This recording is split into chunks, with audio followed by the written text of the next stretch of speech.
Yo, yo, yo, what's going on, guys? What are you all saying? Welcome back to the channel, and this is the Football Talk podcast. We've got our original gang back. We've got Nish back from New York. Welcome back, Nish. And we've got a special guest today. He's also goes by Nish. So last week we missed Nish, but today we've got two Nishes in the house. So welcome both of you guys. What you saying, Nish?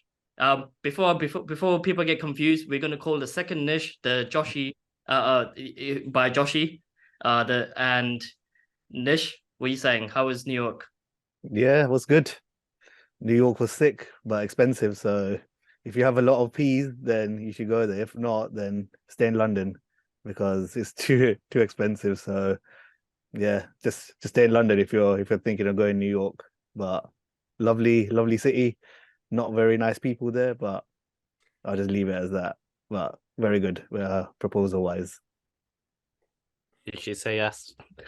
I think people No, might want to know. no, she didn't. She left me. That's why he's back at the podcast. Didn't Yeah. it? I got kicked out. Sorry, being sloppy second. So special guest, Joshi, welcome to the show and thank you for coming in today. Please introduce yourself to the viewers. Yo guys, thanks for having me. So my name's Nish, aka Joshi. Support United, Viva Ronaldo, and yeah, that's about it. Yeah, so I wish we had Neil instead. Messi. Neil's too busy. Messi, more like he's not a United fan. He's an actual Ronaldo FC fan. He's a Ronaldo fanboy. That's what he is. Anywhere Ronaldo goes, that's who he supports. So right now, his team is Saudi. So Unless he gets deported for touching his dick. what do you think about that? Him touching his balls, scratching his balls. I actually left a comment on one of the Facebook pages because they gave me like a top badge or something, and I ended up getting like 50 likes. I was like, the guy can't even itch his balls in peace without the media getting involved, going, "Oh, it's a what was it?" They were like, "It's a indecent gesture or something." I was like, the guy's just been running around for 90 minutes. His balls are sweaty. Let him itch him. Like, How many times do you itch your balls a day? oh, mate. It's turning from a podcast to a porn shoot. That's Porn for interview. that's for a different podcast maybe. OnlyFans. OnlyFans. Nah, Yeah. that's what happens on Guns Gaming. Yeah, follow Joshy's OnlyFans, everyone. Abigail and Emma.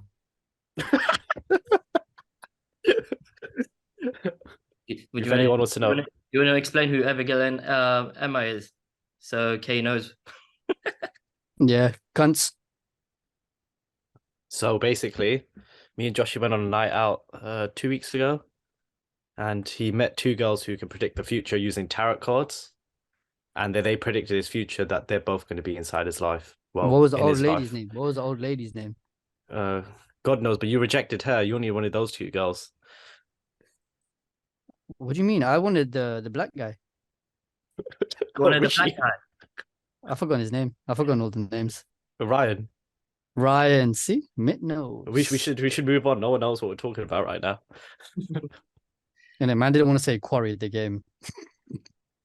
All right, guys. Let's move on to the big game that happened on Friday evening. Arsenal's game. So, Nesh, did you watch the game? What are your feelings? Are you pissed? Are you ranting? If you are ranting, express your feelings. Yeah, unfortunately I did watch the game and it was absolutely horrendous from start to finish. We showed that we're not capable of winning this title, and it just showed from the first minute when Ramsdale kicked it out. They scored the first goal. The guy that scored he basically did a celebration, so that just rubbed it in.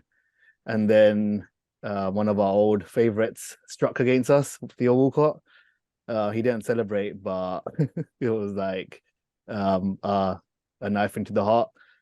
Then we got to go back, but again, like the whole game was just like we just couldn't do anything. It's like I've never seen us like so slow, so just sideways passing. I don't think we created a proper chance until like the last like 10 minutes when Odegaard scored, and then after that it was like I knew once Odegaard scored we would get another one, and then once they showed we had like 8 minutes at a time, I thought we would get another one, but it was too late, and we bottled it. I don't know what else to say. Like the mentality is just it's just not there. I know we've signed Zinchenko and Jesus from Man City, but the rest of the team doesn't possess that sort of mentality. You have Rob Holding, who just isn't good enough, but that still shouldn't make a difference of bringing the team level down. So every time he plays, our defense is just horrible, and then other players have to, do more to cover his flaws. And player like Partey, who was responsible for the third goal for Southampton, he gave the corner away, and he was also at fault for the West Ham's goal as well. So yeah, it just went wrong, and I feel like the title's gone now. I remember a few weeks ago Rishi saying Partey is up there as one of the best CDMs. He is one of the best in the Premier League. in the Premier League. He is one of the best CDMs in the Premier League. Of course he Bro, is. the last 2 games he's been shambolic. He's cost you 2 of those games. All right, Yeah, guys. handed On the awful. comment section, please reply if you agree Partey is one of the best CDMs in the Premier League. Of course, he's not ahead of Rodri or Casemiro, but he is one of the best. In the comment section, please target Mitt if you agree with me. Nah, there's no way. Like when I watched the game, I thought Arsenal played pretty well. I thought like you got to the final third pretty well. All the passing was still fine. It was just that last pass that just never happened until Martinelli scored. That's when it sort of came back into gear. But I thought the only team I could see winning the game was Arsenal throughout the period, even when Southampton were 2-0 up. Every time you attacked, it looked dangerous. Like I could think it was just last-ditch defending from Southampton. Whatever bodies they could put in the way, that's what they tried to do. Then they hoofed it, recycled it, and then so on. It just came attack after attack is what I saw. But you would expect that from like the bottom of the team. Like after West Ham, if you could tell me the perfect game to like respond, I would pick Southampton, because they're the bottom of the table, and that would be like the perfect game to bounce back. And yeah, it was just like horrible. Everything went wrong. Even the substitute, I don't understand why Fabio Vieira starts. Like I got nothing against him, but the guy's just too weak and skinny. Yeah, he's crap. Yeah, I would rather Smith Rowe. So even stuff like that, I don't know. It's just like I said, it stems back to the mentality of the team, and I saw it against West Ham, where we were 2-0 up, we were cruising, and we gave a cheap penalty away, and from there it was just one-way traffic after that. West Ham should have won that game, even though we had a penalty. But yeah, it all stems from the manager as well, and Arteta has to take a bit of criticism as well with the way he's handling some of these games as well. Like I know Xhaka was injured yesterday, but for me personally, I would have started Smith Rowe and not Vieira. I think the title's gone. It's in City's hand now. One of the questions I wanted to ask all of you guys in the panel, have Arsenal bottled it, or is City just a juggernaut that you just expect them to be any team in the league, because they will continuously get 90+ points? Like if you think about it, in previous Premier League seasons, if Arsenal have 80+ points, we would have won the league. But City is a different animal. In order to win the league, you have to keep breaking the records. So if you take that into consideration, have Arsenal actually bottled it? I would say yes, because I didn't expect us to drop points against West Ham and Southampton. If we went to City and lost, then went to Newcastle and lost, but won all other games, but City won it by 1 point, then I would say no, we didn't bottle it. But because we dropped points against West Ham and then Southampton, these are the games that you would expect to pick up points. No disrespect, but West Ham are, I think, 16th and Southampton are bottom of the table. So you should be beating these teams and winning those games. So for me, yes, we have bottled it. I think the nature as well of the draws, where particularly West Ham, where you were 2-0 up, sort of symbolises that maybe there's a bit of a, the pressure got to the team. They'd sort of felt the pressure of being top of the league, which City bearing down on you. So it had you lost the title on against some of the bigger teams, such as Newcastle's and the City games, you could have understood it. But this sort of shows that the mentality isn't quite right to challenge. I think the performance has been great this season. I think team be challenging up there is well beyond what fans would have thought. But the points tally needed is something different. And it's no shame not being able to get that tally. It's just that jump too far. Go on, Joshy. You can say your point. Do you think they bottled it? It's debatable. It's debatable. So basically, I can't remember when it was, but I think it was on Talk Sport. They were talking about Arsenal's, as in the current squad, is like the youngest squad in the Prem, like for a long time. I think the average age was like 23 or 24 or something stupid like that. Obviously, like they don't really have anyone that's won the Premier League. Not that I can remember anyway. I don't think there's anyone left in that squad. Well, Like Jesus and Zinchenko, that's oh it. yeah, but they don't count. Yeah. They just got shipped across from the pond. Yeah. Yeah. So apart from them two, if you get rid of them, you ain't got no one. Like even I can't remember when Arsenal last won a trophy. It might have been recent, but like you haven't competed, especially with City forever, basically, since City takeovers happened. Like it was always United, City, and then United fell off. Then Liverpool came into it. That one season, I think Chelsea won the Prem. I think I could be wrong. And then Rishi said that in the last podcast as well. It's like if you got City breathing down your neck, it's wraps. It doesn't matter what team you are because they've got the most depth, I think, in the world. To be fair, like they've got like what their B team could literally play in the Prem and they'll probably do a very good job.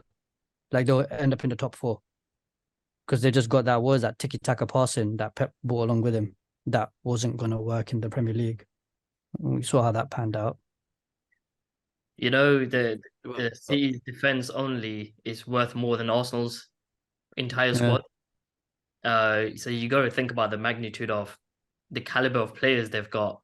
So I don't think Arsenal's bottled it. I think Arsenal's overachieved of what they were meant to do this season because they weren't even expected to qualify for top 4. Like you look at every pundit, no one said Arsenal was going to qualify for top 4. And we've somehow managed to be top for most of the season. I don't know how, but it's happened. And it's been a miracle, I would say, in terms of how we've played and good progress. But to win the league, it's too much of an ask. So I'm a bit annoyed, pissed off that we couldn't beat Southampton yesterday on Friday.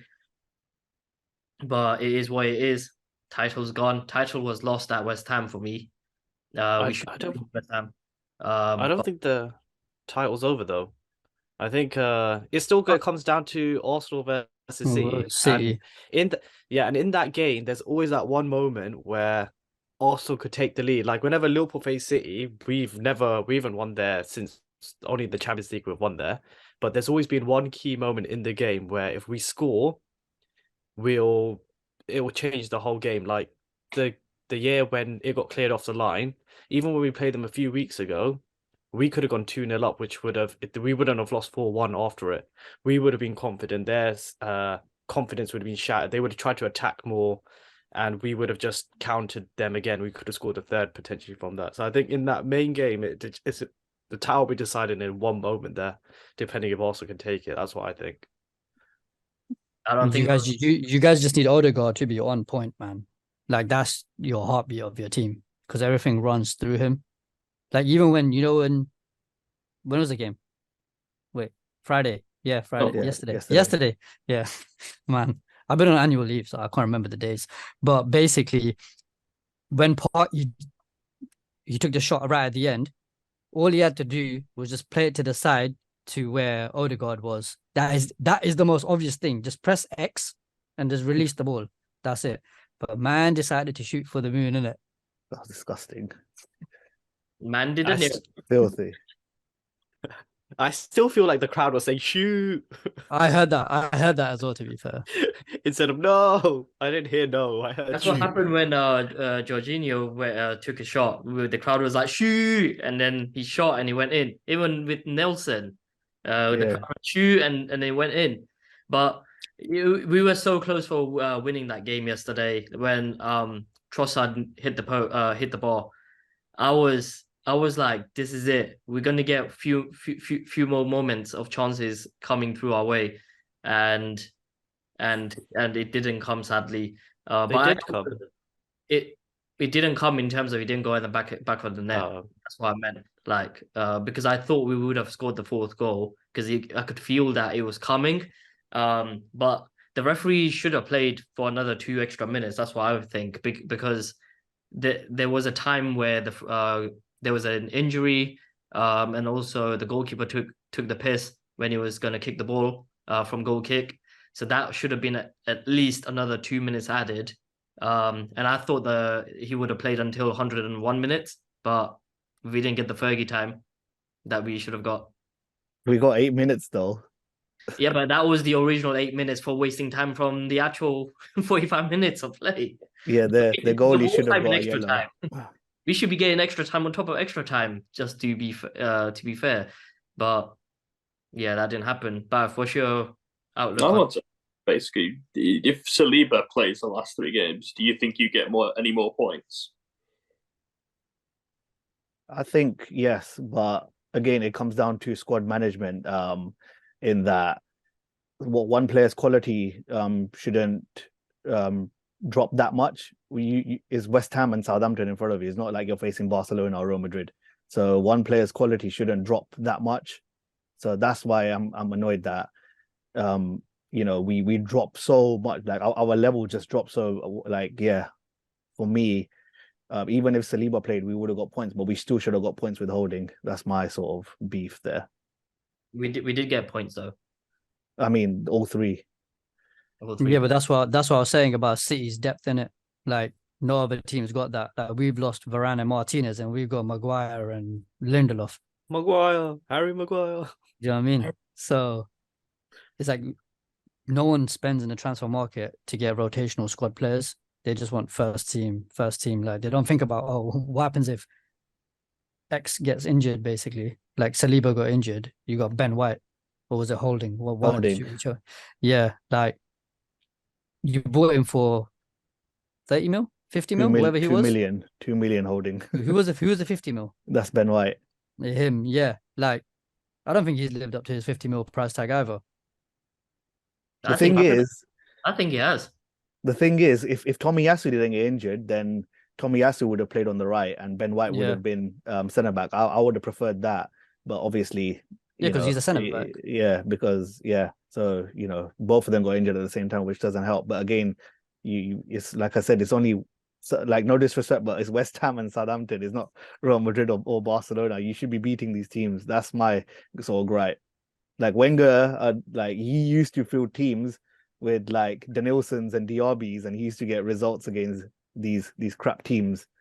So yes, sometimes it's game management as well. I also think in regards to the last couple of weeks, we have been focusing on ourselves, but I think the last 2 or 3 games we've looked at City's form and we've seen like they're peaking at the right time, and that's kind of played on our head as well to say, oh shit, we have to go to the Etihad with City playing like this as well. So I think before we didn't worry about City's form, but now because they're peaking at the right time, it's kind of playing on our heads as well. That shit, City are peaking at the right time. They could win the treble. They could do a three-peat as well. So all that's sort of there as well in the back of their minds. And yeah, we play them on Wednesday. I want to go back a few seconds behind. Why do you think Ben White hasn't lived up to his 50 million price tag? Because I don't remember the last time I've seen him regularly on team sheet. He's always been playing for us on the right back. Nah. He's done Yeah. well this season. He's got on- he's Bale all right goals back. This and season, assists. yeah, Good season. this season. But before that, who was a right back before him? It was a centre back last year. No, as in who was like in the squad. I'll be honest, I don't keep up with Arsenal. I know you got Holding, Saliba. Gabriel. So I didn't even- last year the defense was Ben White, Gabriel, Tini, and Tomiyasu. Tomiyasu. Yeah, This even Tierney, like you should have put him ahead of the other guy. Who was the Zinchenko. one? Any shit. No, who's the one, the centre back that you didn't want to play yesterday? Holding. Yeah, This year Ben White's been amazing. Yeah, As he's a- been a good right back. I haven't been watching the Arsenal games after Jesus got injured. I started losing points on my fantasy, so I stopped watching them. The funny thing Makes is, as soon as Holding has come, we've conceded 2 at Liverpool, 2 at Yeah. West Ham, and 3 yesterday. It's just like, again, the quality shouldn't drop this much. Like, you should like try and build around that and make sure like you cover weaknesses. And when Arteta first came, he was good at doing that. You know what the So, problem But it's not. But it's not even Holding's fault though. It's but- it was all defensive mistakes. It was Partey's fault. It was Ramsdale's fault. Yeah, but It's not been Holding's fault for all of these goals. That have It gone in. hasn't, but you compensate Maguire. because Holding can't play out from the back. So Partey had to drop between Holding and had to play his role because Holding couldn't do that. So we only had Vieira and Odegaard in midfield. That's why they were able to slice us through, because someone had to do Holding's job for him. So it's not his fault, but the quality drops so much because Holding can't do simple things. It's not just Holding's fault. It's actually the team that's lost. I feel like they've lost belief. That's what I think has happened. Yeah. Like before they were just concentrating on the game. Like I think it was Antonio yeah, from West Ham. He basically just he tweeted recently saying that at the early of the season they didn't really give a shit about what Man City were doing. They weren't talking about Man City. And now all of a sudden they're basically talking about Man City. They got Man City in the mindset, and that's affecting their mentality. So they're starting to feel the pressure, and because they're feeling the pressure, they're actually starting to lose belief now. Like the reaction that I saw yesterday after the game, it 100% confirmed to me that they've lost belief. They are not winning the title. They were actually down and gutted, knowing the fact that they've lost the title. That's what the reaction was yesterday after the game. Every single Arsenal player disappointed, but also showed signs that they lost belief.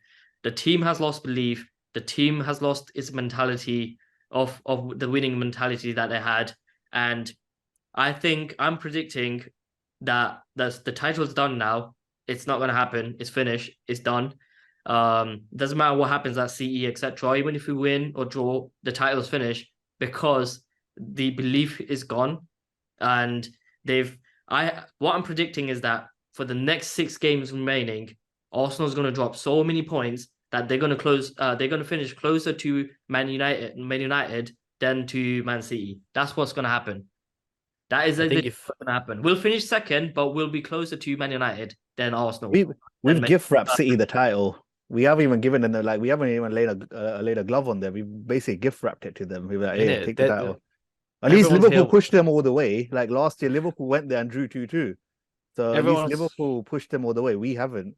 Yeah, we're waiting for a run in, and there's no run in. It's just done. Yeah, but yesterday's 3-1. You guys, any other team, there was never going to be a draw. Like you guys got lucky with the draw as well yesterday. Like you should have lost 2 points. Like from a neutral perspective. Like I was watching, I was like, I was driving home, and I heard 3-1. I'm like, yeah, it's done. Like, how are you gonna bottle it from 3-1? Like they're probably even more gutted than you guys are because they're at the bottom. That was their ticket to get out of the relegation zone. Yeah, they're more upset than you guys were. But yeah, I don't know. You guys got lucky with the point though. But on the flip side, if you think about it, I'm gonna play a bit devil's advocate here. Like me and Nish have been saying, it's finished, it's done. But Arsenal team did show some character to bring it back to 3-3. They nearly went 4-3.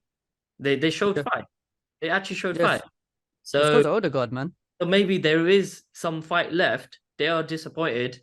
But the one thing I really want the Arsenal team to show at the Etihad is that winning mentality that they had at the beginning of the season. The belief that they can go to Etihad and rest of the games remaining this season, that they can win every single one of them. Don't feel sorry for yourself. Forget what's happened in the past. A draw is a draw. It's a good comeback. I would have taken a point after 3-1 down. I think Gary Neville mentioned it at the 87th minute before we scored. He was like, 3-1 down, go and score 2. Get a point, get something out of the game. Just go, do it. Like, it's better than nothing, because you never know, that point could mean something by the time the Premier League is over. That point could be the difference between winning the title or not. So that's what do you guys what do you think about the character that Arsenal showed? I think it shows that they haven't given up, that they've dug in, got the point.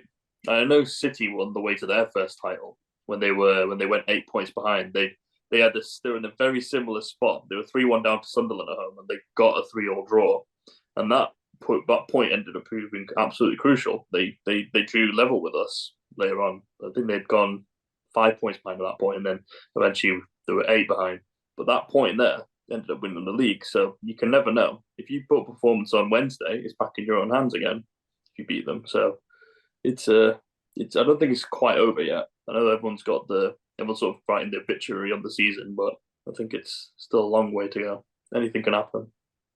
But I wouldn't say that it's a failure of a season for Arsenal. Even if they don't win it, yeah, they quote unquote bottled it, whatever. That's what everyone's majority of the footballing world's gonna say that. But for them to even be competing with City is a win in itself. Because it's just gonna be able to get them to compete next year. Like Arteta's gonna know, he will be in charge next year. But basically, he'll basically be able to go into the transfer market and be like, all right, cool, I need this position, that position. Yeah. Give me the money. I need to go and strengthen whatever. I need a backup centre back. Centre back? Yeah, pretty much. You never know though. Next season Arsenal could be jobby again. They could be again. This could just be a one-off season. No one knows, because after summer break, it all resets again. People might be accustomed to Arsenal's tactics of how to play, and then it all changes again. It goes back to how it was last season. So I think you can't really say that they can keep going next season. They can just keep improving. We've got to wait and see if they can. Yeah. What do you think? Yeah, go on. Sorry, Rich. Go. No, go. I was gonna say, scoreline prediction for the Etihad game. Man City versus Arsenal. Nish. I have no hope at all. I think yeah, City are just. I don't think it's gonna be like a close game either. I think City are gonna wrap it up. I think it's gonna be 3-0 to 3-0 to City. I have zero hope. No one, one goal. No. Zero hope. You're a very, very pessimistic Arsenal fan. I have zero hope, honestly. Like, it's just this team, it's just like, we have had a 6th season and stuff, but the title was right there in our grasp, like, and we just thrown it away. We have even, like I said, we haven't even laid a glove on City, and that's what's annoying. Like, I wouldn't have mind losing it at City and then losing it at Newcastle, and then we finish 1 point behind them. At this rate, we're not even going to finish a point behind them. It's going to be like you said, it's going to be a couple of points, and we're going to be closer to 3rd than we are to 1st. So yeah, 3-0 to City. Bav? I don't think it's gonna be. I think City will win. I don't think it'll be as. I think 2-0 to City is probably what I'm thinking. They'll probably go 2 up, and then they'll conserve energy like they do in classic matches. I know City with the big teams, they don't tend to hammer them often. They just tend to, particularly at this point of the season, they get ahead and they'll see the game out. Just try and conserve energy for the Champions League. That's how I see it going. Matt. to 2-0. I don't know. I don't know what the score is going to be. Like I said, it's going to depend on that one key moment in the game. All I know is De Bruyne is going to score. Prediction. That is it. De Bruyne going to score. That's it. Prediction. What do you think the scoreline is going to be? That's the whole point of prediction. Okay, I think it's either going to be City 3-1 or Arsenal, or it'll be 2-2 or 2-1. Actually, I'm going to say they all three Wow, scorelines. that's every possible result. Yeah, no, it'll be I think it'll Can't be lose either 3-1 way. City or 3-1 City or 2-1 Arsenal, depending on that key moment. Or even 1-1. You may as well say that as well. That's what I was going to say 5-5. originally. I was going to say it's either going to be 2-2 or 2-1 to Arsenal. So Joshy. 3-1 City. on you going to say like 6-5, like how your FIFA games go? Nah, because I'm not controlling Arsenal. Otherwise, they would win, you know. I'd make sure Arsenal win. But it's unfortunately not me controlling Mr. Arteta. Did you just call him Farteta? Arteta. Oh, I thought Arteta. yeah, Farteta. Yeah, Arteta. if he bottles it on Thursday, he's gonna be Farteta. That's what Josh is going to go on his Facebook rant. He's going to be commenting saying Farteta everywhere with the All Arsenal clown pro pages, emoji. Farteta with the smoke icon. Farteta. I'm surprised if this starts viral. It goes. Innit? Yeah, my prediction is it's gonna be 4-1, I think, to City. It's gonna be Yeah, a 4-1. I think Haaland's gonna break the record at Arsenal. Or That's what against that's Arsenal. what that's what Pepe's saving him for. Yeah. That's why he's funding him and everything. He's like, do it against Arsenal. Where is he? He got 1 goal left to get the record. Yeah, He's on one goal. 32 at the Yeah. moment. That's outrageous. Nishla, Nish, you gonna watch the game, or are you Yeah, gonna? I'll watch it. I'll back them. I'll back them all the way, but I just don't see it anymore. So you're not Full gonna 90 be minutes. like Would like you- the scouser next to you. Huh? You're not gonna be like the scouser next to you that would basically not watch the game at all and start spoiling. No, I'll still watch it. But yeah, Would- I've got zero hope. Would you turn that- it off if it's 60 minutes and 3-0? Nah. Or you watch I'll it? Watch it till I'll watch Man's it gonna so I sit there and know- take it. So I know like who's at fault and stuff. So I know like if I know like if I can cuss them or not. Like, Holding, for example. Hopefully Saliba plays. But mate, you're talking about Nishla shutting off for 60 minutes. I sat there when we lost 7-0 to you lot, bro. What do you mean? And I put a bet down on Bobby to score. That's how much faith I had in my team, and he made me money. And he came on for 8 minutes. You know, and I put a bet down Bobby's gonna score at any time. And I made money from Bobby. All right, guys. Just a quick reaction for the Premier League games that we had last weekend. We had. I mean, today. Yeah, today. Today. We had Leicester finally won 2-1.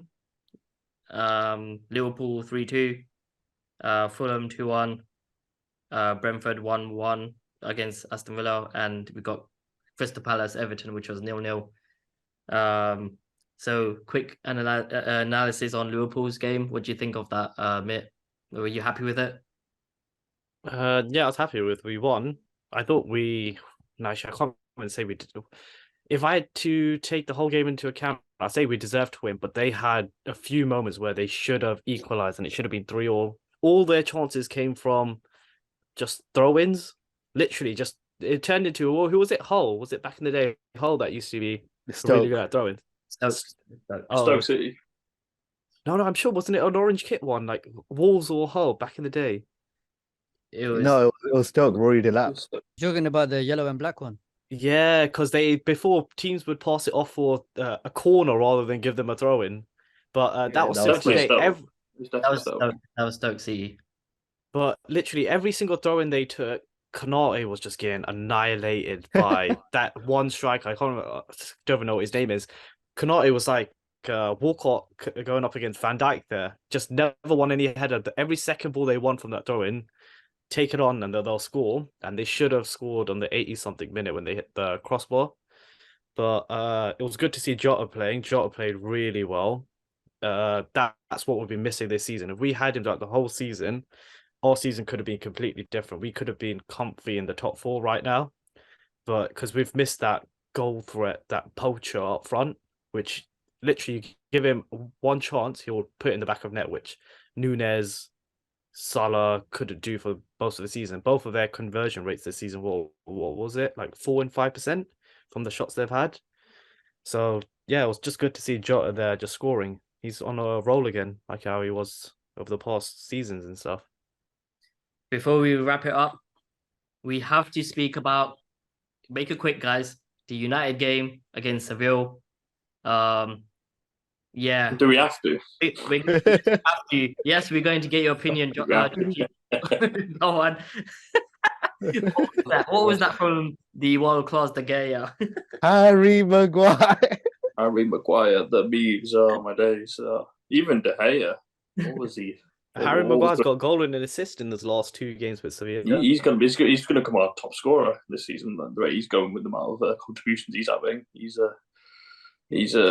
certainly filled the void that Varane and Martinez have left behind. De Gea seems to be a completely different keeper without those two. So it's but on a serious note, oh my god, I was absolutely fuming with it. I don't get pissed off with defeats. Yeah, they annoy me, but I was seriously done. I was raging at De Gea at that final goal. I was like, just what the fuck were you doing? I've never been so pissed off at a United game. Like, even the 7-0, I wasn't that pissed off. I was pissed off at Ramsdale when he did that yesterday. He just give me the De Gea vibes. Yes. I think there's a theme going on with the goalkeeper. I guarantee you, Ramsdale saw De Gea do that on Thursday night. He's like, I'm going to try that, see if I can. My man was like, hold my beer. Hold my beer, yeah. But absolutely abysmal performance. Even taking out the errors, United were second best at everything. They did not look like scoring at all. It was an absolutely atrocious performance. For a European quarter-final, you expect a lot more from the team. Martial anonymous again. Sancho went back into his turtle shell. Just absolutely abysmal. The only person who can probably hold his head up high is probably Anthony. He's the only one to look like he cared. All the rest didn't want to. They weren't even didn't look interested. I don't know what you thought, Josh. Bruh, listen, Maguire, that guy. I said to Mitt, I think it was yesterday, or today, and I was like, he gives me hope that my kids can be a Premier League football player, bro. He's so bad. If he can be a football player, anyone can. That'll be my argument to any scout. Like, if Harry Maguire can do it, anyone can do it. And he went for 8 million. Yeah, bro. He is abysmal. Like, there's a clip going viral of Martinez getting the same pass from De Gea and taking out 3 defenders and passing the ball. 3 attackers and passing the ball to, I think it was Malacia. And all Maguire had to do was let the ball run across his body, but the guy never does it. He doesn't have the R1 button. He's a fridge. His control pad's broken, basically. But yeah, that was a shocker. And what De Gea did at the end, God only knows what was going on in his brain. Like, he slid on the ball, then he realized he was out the area, and he did that fish flap thing. Like, I was like, what are you doing? You're a joke, man. But he's been like this for a while. But yeah, man. I feel like his controller died at that point. That's the best way you can describe her. All right, guys, I need to wrap it up. Thank you for coming, the special guest today, Joshy. So appreciate that. And we've got the original crew back. So thank you guys for coming. Thank you for tuning in. Appreciate your love to the channel. So please give us a like. And please subscribe to the channel. And this is our 5th podcast. We've got the previous 4 in the channel on the channel. So please check those videos out and give us some love. And we will see you next week. So stay tuned. Hope you all are blessed at home. See you later.